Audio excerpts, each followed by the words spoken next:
Alhamdulillahirabbil alamin wassalatu wassalamu ala asyrofil mursalin wa ala alihi wa sahbihi ajmain. Jamaah rahimakumullah, kita lanjutkan bahasan hadis tentang memilih yang terbaik di dalam segala hal, yaitu sabda Rasul sallallahu alaihi wasallam, "Innallaha thayyibun la yaqbalu illa thayyiban. Wa innallaha amaral mu'minin bima amara bihil mursalin. Faqala ya ayyuhar rusul kulu minat thayyibati wa'malu sholihan inni bima ta'maluna alim. Wa qala ya ayyuhalladzina amanu kulu min thayyibati ma razaqnakum." Summa dzakara ar-rajula yutilu safar ash'asa aghbara yamuddu yadayhi ila sama. Ya Rab, wa mat'amuhu haramun, wa mashrabuhu haramun, wa malbasuhu haramun, wa gudiya bil haram, fa anna yustajabu lidzalik. Sarah dan sanad serta bahasan berbagai penjelasan sudah kita bahas pada pertemuan yang lalu, maka beberapa ibrah yang patut kita ambil. Ibrah itu beberapa pelajaran yang patut kita ambil dari syariah atau dari sunnah Rasul SAW tersebut. Ibrah yang pertama, Allah Subhanahu wa Ta'ala memiliki nama yang baik. Seperti ditegaskan, Innallaha thayyibun. Semua asma Allah menunjukkan kebaikan dalam segala hal dan kesempurnaan melebihi yang lain. Serta suci dari kekurangan. Ini kan prinsip iman kita kepada Allah. Allah itu yang maha sempurna dalam segala hal dan tidak ada kekurangan sedikit pun. Dan segala makhluknya pasti membutuhkan Allah Subhanahu wa Ta'ala. Dan thayyibun ini menunjukkan bahwa Allah Subhanahu wa Ta'ala memiliki kebaikan, memiliki sifat kebaikan dan selalu baik kepada umat. Allah itu tidak akan berbuat dolim, tidak akan berbuat aniaya, tidak akan merugikan umat.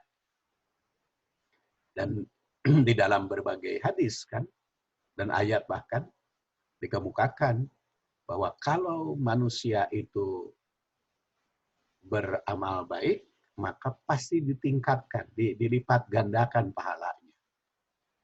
Dan paling kecil itu 10 kali lipat. Ada yang sampai 27 kali, ada yang 100 kali, ada yang 700 kali, dan ada yang tidak terhitung terlipat gandanya. Jadi segala kebaikan itu pasti dilipat gandakan pahalanya. Tapi kalau manusia itu berbuat buruk, berbuat dosa, itu tidak dilipat gandakan, tidak ada siksaan, tidak ada tidak ada balasan kepada perbuatan jahat itu kecuali setimpal dengan apa yang diperbuat oleh manusia itu. Bahkan bisa saja Allah Subhanahu wa Ta'ala mengampuni dosa manusia itu sehingga tidak terhitung. Nah, ini membuktikan bahwa Allah Subhanahu wa Ta'ala memiliki asma atau nama yang baik, memiliki sifat yang baik, kemudian selalu menebar kebaikan. Kalau kita buka seluruh Al-Quran, memang kadang-kadang kelihatan seperti netral antara pilihan mana yang baik, pilihan yang buruk. Fa'aina tadhabun, terserah kamu mau memilih yang mana. Tetapi kan kecenderungan atau dorongan Al-Quran itu mengajak umat agar berbuat baik. Makanya kebaikan ini harus kita terapkan, harus kita manifestasikan di dalam segala kehidupan. Ini yang pertama. Yang kedua, segala kesempurnaan itu milik Allah. Jadi kesempurnaan milik Allah. Manusia itu tidak ada yang sempurna. Pasti ada kekurangan. Baik di dalam bidang ilmu, punya kelebihan di bidang yang lain, tapi ada kekurangan di bidang yang lain. Dalam kemampuan fisik, jasmani, rohani, juga pasti mempunyai kekurangan. Kalau melebihi punya kelebihan di satu bidang, maka punya kekurangan di bidang lain. Tetapi Allah Subhanahu wa Ta'ala memiliki kesempurnaan semuanya. Dan kesempurnaan itu milik Allah, baik zat, sifat, asma atau nama, perbuatan, maupun segala peraturan. Peraturannya juga paling sempurna, paling baik. Maka kita yakin bahwa apa yang telah diatur, apa yang telah diungkapkan peraturan di dalam Quran dan Sunnah itu pasti baik. Dan pasti mendatangkan kebaikan bagi manusia. Cuman kadang-kadang manusianya aja bodoh, pusing-pusing bikin aturan sendiri. Ya, kecuali kalau Al-Quran dan Sunnah itu belum mengatur secara rinci, baru poin-poinnya, silakan tafsiran. Tapi kadang-kadang kalau yang sudah jelas juga, di dalam Al-Quran dan Sunnah, manusia bikin peraturan sendiri. Pemakan yang sempurna itu, hukum waris itu kan sudah sempurna dalam Al-Quran. Kadang-kadang kan bikin peraturan sendiri. Atau hukum pernikahan kan sudah sempurna di dalam Al-Quran. Tanggung jawab bagaimana orang tua, anak-anak terhadap orang tua, mulai pernikahan, pergaulan, perceraian, sudah lengkap di dalam Al-Quran. Jadi manusia bikin peraturan sendiri. Begitu demikian pula hukum jinayat, ya. Hukum jinayat sudah jelas, tapi kan kalau paling-paling yang memerlukan tafsiran, tapi kebanyakan manusia itu, walaupun mereka beriman akan kesempurnaan Allah, tapi suka bikin aturan yang tidak bersumber. Nah, kita harus yakin Allah itu maha thayyib, baik. Pasti yang diatur oleh Allah itu menuju kebaikan. Ketiga, Allah itu maha kaya atas segala makhluk. Jadi memiliki kesempurnaan dalam kekayaan. Maka tidak membutuhkan suatu apapun. Bumi, langit, alam semesta, segala alam, itu kan Allah yang menciptakan. Bagaimana membutuhkan bantuan manusia? Jika makhluk ingin mempersembahkan sesuatu kepada Allah, maka mesti yang baik. Dengan cara yang baik pula. Karena dia bukan butuh kita. Jadi kalau kita beribadah kepada Allah, bukan berarti Allah memerlukan ibadah kita, bukan. Tapi sebagai rasa syukur dan sebagai ujian bagi manusia, mana yang pantas dikekalkan kenikmatannya, baik dunia akhirat, mana yang lebih cocok diberikan di dunia saja. Itu pada dasarnya kan ujian ibadah itu merupakan tes Allah di dalam rangka menegakkan keadilan. Kan masa orang yang berbuat maksiat disamakan dengan yang taat? Kan pantas kalau yang maksiat dihukum, kalau yang taat mendapat pahala dari Allah Subhanahu wa Ta'ala. Maka tugas segala macam di dunia ini itu menguji kepada kita mana yang baik yang kita pilih atau yang buruk. Oleh karena itu, kalau kita mempersembahkan sesuatu kepada yang maha baik, harus yang lebih baik. Harus yang baik pula. Tidak sepatutnya mempersembahkan sesuatu yang buruk kepada yang maha baik. Itu ibrah ketiga. Kemudian ibrah yang keempat, amal manusia itu ternyata ada yang diterima, ada pula yang tertolak. Dan mana yang diterima, mana yang ditolak, Allah itu adil. Allah Subhanahu wa Ta'ala maha adil tentang keputusannya. Amal mana yang pantas diterima oleh Allah, amal mana yang ditolak. Karena di situ dikatakan layak balu illa thayyiban. Allah Subhanahu wa Ta'ala tidak menerima kecuali yang toyib. Jadi ada amal yang ditolak, yaitu yang tidak toyib atau yang kotor, karena yang diterima oleh Allah hanya yang toyib. Makanya Muhammad bin Soleh Utsaimin, ini Imam Masjidil Haram ya, dalam bukunya yang terbit tahun 2004, yaitu Syarah An-Nawawi, itu berpandangan bahwa amal itu bisa diterima, amal ibadah itu bisa diterima apabila ada contoh, ada sumbernya dari Rasul. Yaitu 6 tepat. Ya, 6 tepat. Pertama, tepat sebab. Jadi, sebabnya harus ada. Jadi, kenapa umpamanya saum itu bisa ditangguhkan, saum Ramadan itu sebabnya harus tepat. Kenapa sholat itu bisa diganti dengan tayamum? Sebabnya harus tepat. Kenapa sholat itu bisa dijamak takdim atau jamak takhir atau qasar? Sebabnya harus tepat. Kemudian tepat jenis. Jadi kalau tadi tepat sebab, kedua tepat jenis. Jenisnya mana yang bisa diatur sesuai dengan keadaan. Jenisnya harus sama. Tapi kalau jenisnya tidak sama, ya tentu tidak akan diterima aturan-aturannya. Umpamanya kan ada istilah kias gitu ya, ada istilah analogi kejadian yang sekarang dianalogikan dengan kejadian yang dulu. Nah, jenisnya harus tepat menganalogikan itu. Makanya seperti Imam Syafi'i mengatakan la qiyasa fil ibadah. Tidak ada analogi di dalam urusan ibadah. Nah, tidak ada kias dalam ibadah. Makanya kalau kita mau berbuat sesuatu, nah, tepat jenisnya, ukuran. Kemudian ukuran juga harus tepat ukurannya.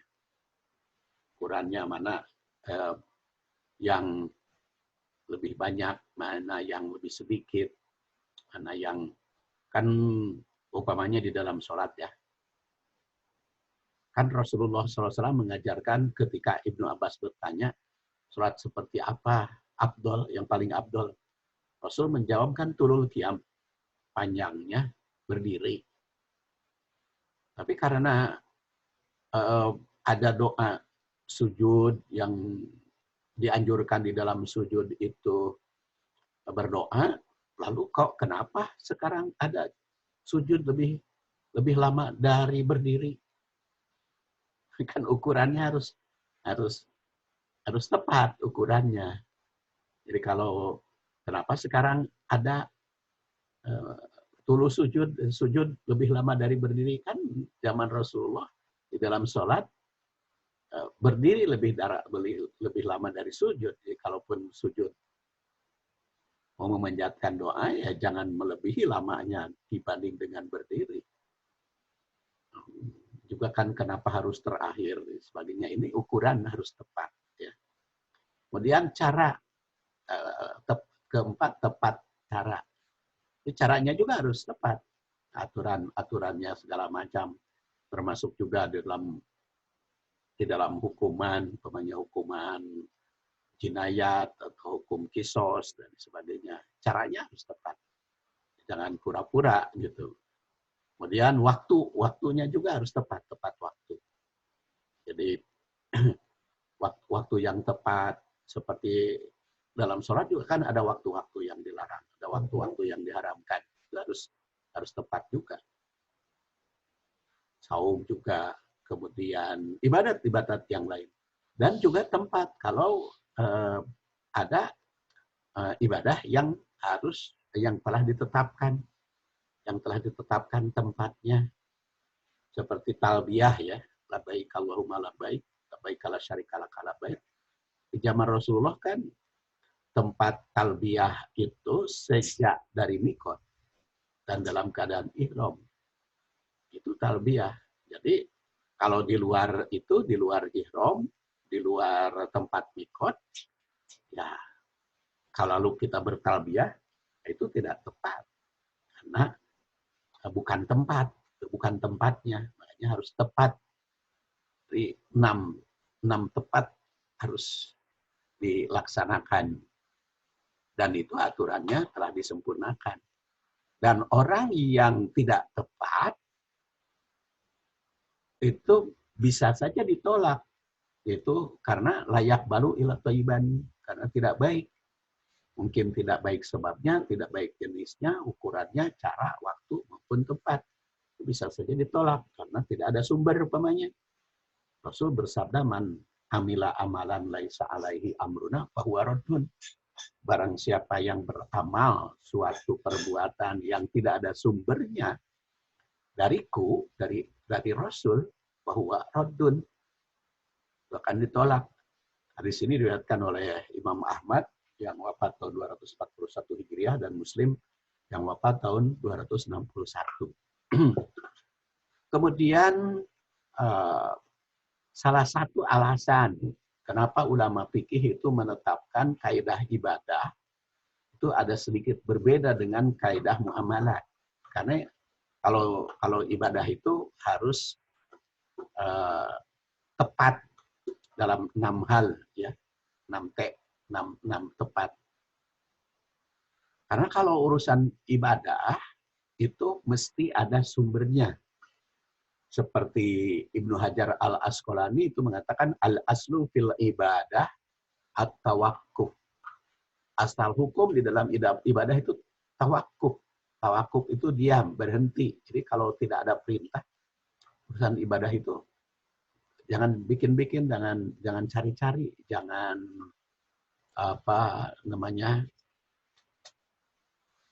jangan cari-cari. Karena itu harus ada perintah. Jadi asal hukum itu tawakuf. Atau menurut Az-Zarqani, al-aslu fil ibadah at-tauqif. Tawakuf dengan tauqif itu hampir sama, ya. Berhenti sepanjang tidak ada perintah. Imam Utsaimin mengatakan annal asla fil ibadah al-man. Asal hukum ibadah itu larangan. Wal hatr dan larang. Hatta yaquma dalil ala anha masyru'ah. Sehingga ada dalil yang mensyariatkan. Jadi kalau tidak disyariatkan, jangan dilakukan. Dan yang disyariatkan juga harus tepat memilihnya, ya, tepat memilihnya, mana yang patut kita ambil, mana yang tidak. Nah, itu ibrah yang keempat. Ibrah yang kelima, para rasul di samping bertugas memerintah kebaikan, juga diperintah untuk baik dalam segala hal.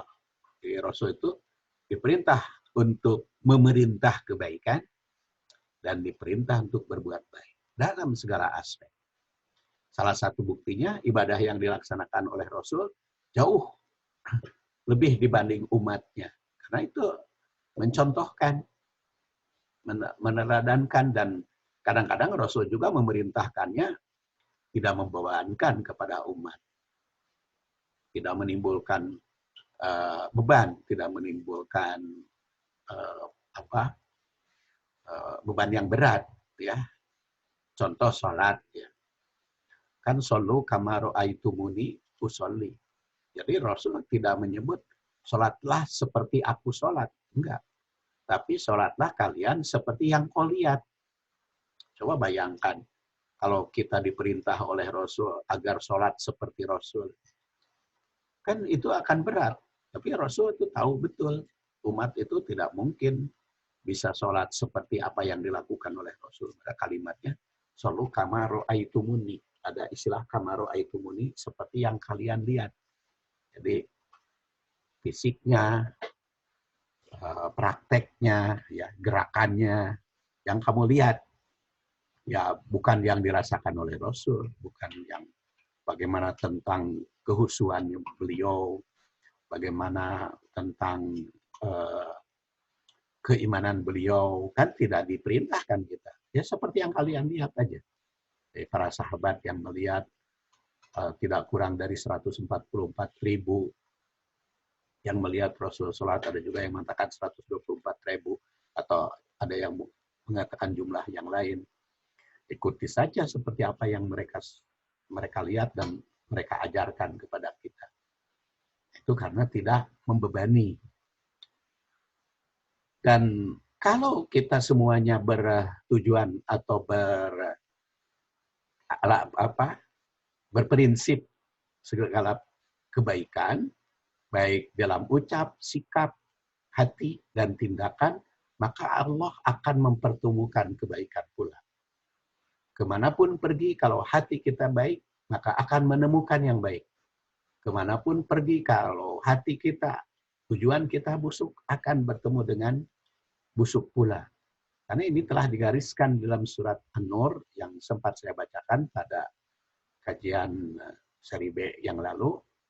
A'udzubillahi minasyaitonirrajim. Al-khabisat lil khabisin wal khabisun lil khabisat wat thayyibat lit thayyibin wat thayyibun lit thayyibat. Ulaika mubarrauna mimma yaqulun lahum maghfiratun wa rizqun karim. Jadi ini kalau segalanya kita baik, ucapan baik, sifat baik, sikap, tindakan baik, akan bertemu dengan yang baik pula. Ya, tidak akan bertemu dengan jelek. Maka itu kalau kita ingin bergaul secara baik, sikaplah baik. Baik kepada Allah, kepada umat, kepada sesama manusia, termasuk juga sangkaan kita. Itu beberapa ibroh, kemudian ada beberapa implikasi yang bisa kita terapkan, atau mungkin boleh diistilahkan tatbik dari apa yang saya uraikan di dalam kajian hadis ini, baik seri A maupun seri B. Sekarang kan seri C ya. Jadi memilih terbaik dalam segala hal. Kita memilih yang terbaik itu harus di dalam segala hal. Dalam Al-Quran itu terdapat beberapa ayat yang memerintah untuk memilih yang baik. Umpamanya memilih kalimat yang baik, kata-kata ucapan yang baik. Seperti tergambar di dalam surat Ibrahim. Alam taro kaifa daraballahu masalan kalimatan thayyibatan kasyajaratin thayyibah asluha sabitun wa far'uha fis sama tu'ti ukulaha kullahinin bi'idni rabbiha wa yadribullahu al-amsal linnas la'allahum yatadakkarun. Tidakkah kamu lihat bagaimana Allah memberikan perumpamaan kalimat yang baik bagaikan pohon yang baik. Akarnya menghunjam, sabitun wafar uhafis sama, cabang-cabangnya menjulang ke angkasa. Tu'ti ukulaha yang memberikan makanan, memberikan konsumsi kepada manusia makanannya kullahinin setiap saat. Bi'idni rabbiha dengan izin Tuhannya. Wayadribullahul amsal. Allah memberikan perumpamaan linnas bagi manusia la'allahum yatadakkarun. Agar mereka mengingatnya. Di sini jelas. Jadi kalimat thayyibah itu membawa kebaikan. Jadi kalau kita ucapannya selalu baik, iktikad baik, akan mendatangkan kebaikan pula kepada kita. Tadi dalam surat 22, surat Al-Hajj, hudu ila thayyibi minal qaul wa hudu ila siratil hamid. Ya, ambil, coba segala kebaikan di dalam ucapan dan menjurus kepada siratil hamid, jalan yang terpuji. Atau juga ditandaskan makana yuridul ijjah walillahil ijjatu jami'a ilahi yas'adul kalimut thayyib wal amulas salih yarfa'uhu walladzina yamkuruna sayyi'at lahum adzabun syadid wa makru ulaika huwa yabur. Ini kalimat thayyibah, amal saleh akan langsung kepada Allah Subhanahu wa taala terima, dan sebaliknya kalau amal buruk itu akan dihapus oleh amal baik, ucapan buruk dihapus dengan ucapan-ucapan yang baik. Kemudian memakan makanan harus yang halal dan yang baik. Jadi tidak hanya yang tidak hanya yang halal, tetapi juga mengambil yang baik. Ya, tidak hanya yang halal, tetapi juga yang baik. Ya ayuhan nasu kulu mimma fil ardi halalan, halal, thayyiban, yang baik. Wala tattabi'u khutuwati syaiton. Jangan engkau mengikuti jejak setan. Innahu lakum aduwwum mubin. Sungguhnya setan itu aduwwum mubin, musuh yang nyata. Jadi oleh karena itu di sini makanan hendaklah mimma fil ardi itu halal dan thayyib. Ya, memakan juga yang halal yang baik. Tidak hanya halal tapi juga baik. Apakah ada yang halal yang tidak baik? Boleh jadi. Boleh jadi sesuatu itu halal. Namanya tidak ada kan yang mengharamkan sesuatu makanan, apakah itu jeroan, apakah itu otak kambing dan sebagainya. Itu kan halal. Tapi apakah baik untuk dimakan oleh kita? Jadi harus dikaitkan kalau makanan itu makanya halalan, thayyibah, tidak hanya yang halal. Dan juga kan ada perbedaan penekanan di dalam Al-Qur'an. Jadi kalau buah-buahan itu kan kalau buah-buahan itu tidak dikecualikan di perintahnya, tapi kalau urusan makanan yang nabati hewani ya. Kalau hewani makan ada buah-buah ada yang dikecualikan karena di samping halal terus juga yang baik. Kemudian memilih pasangan yang seperti tadi, al-khabisat lil khabisin wal khabisun lil khabisat. Pasangan juga harus baik. Karena kalau pasangan kurang baik akan membawa kita kepada kejelekan. Kalau yang baik kan akan membawa kepada kebaikan. Terus juga memilih golongan. Golongan juga harus yang baik. Surat Al-Anfal ayat 37. Di situ liyamizallahul khabis minat thayyib wa yaj'alal khabis ba'dahu ala ba'din fayarkumahu jami'an fayaj'alahu fi jahannam ulaika humul khasirun. Allah Subhanahu wa taala tuh memisahkan antara yang baik dari antara yang buruk dari yang baik. Karena satu sama lain Allah Subhanahu wa taala menghendaki agar umat itu memilih kelompok yang baik, jangan memilih kelompok yang buruk. Demikian pula pada surat Ali Imran 179 kan, maka Allahu liyadarul mu'minin ala ma antum alaihi hatta yamizal khabis minat thayyib. Jadi sehingga nampak jelas perbedaan yang khabis, yang buruk dari yang baik. Karena Allah Subhanahu wa taala menghendaki manusia memilih kebaikan di dalam segala aspek kehidupan. Kemudian jangan menukar yang baik dengan yang buruk. Seperti dalam surat An-Nisa ayat 2. Fa'atul yatama amwalahum wa la tatabaddalul khabisa bit-thayyib. Wa la ta'kulu amwalahum ila amwalikum innahu kana huban kabira. Berikan kepada anak yatim atau mereka jangan ditukar yang baik dengan yang buruk. Sehingga kamu mengambil yang baik. Anak yatim yang buruk. Jangan tukar. Terus, infak juga, atau zakat, kita harus memilih harta yang baik. Ya ayyuhalladzina amanu anfiqu min thayyibati ma kasabtum. Wa mimma akhrajna lakum minal ardi. Wa la tayammamul khabis minhu tunfikun wa lastum bi'ahdihi ila antum binu fihi wa'lamu annallaha ghaniyun hamid. Nah, dalam berinfak, dalam berzakat, kita memilih yang baik-baik. Nah, memakan yang baik dan bermanfaat. Karena siapapun tidak mempunyai wewenang untuk menetapkan hukum atas sesuatu yang menjadi haram. Oleh karena itu, ya ayyuhalladzina amanu la tuharrimu thayyibati ma ahallallah. Kalau Allah Subhanahu wa taala telah menghalalkan, jangan kita haramkan. Allah Subhanahu wa taala mengatakan buruk, jangan kita baik-baik. Apa yang Allah Subhanahu wa taala katakan baik, ya anggap kita baik. Oleh karena itu, kaidah usul fikih itu menyatakan kalau di dalam hal makanan itu segala yang tidak diperintah, segala yang tidak dilarang itu boleh, tapi dipilih yang baik. Makanya kaidahnya juga kalau di dalam ibadah kan atau wakuf, tapi kalau di dalam muamalat mah boleh. Anal asla fil asya itu kal ibahah. Kata Ibnu Rajab. Segala sesuatu dalam hukum dalam segala sesuatu hal itu asalnya boleh. Kecuali kalau yang dilarang.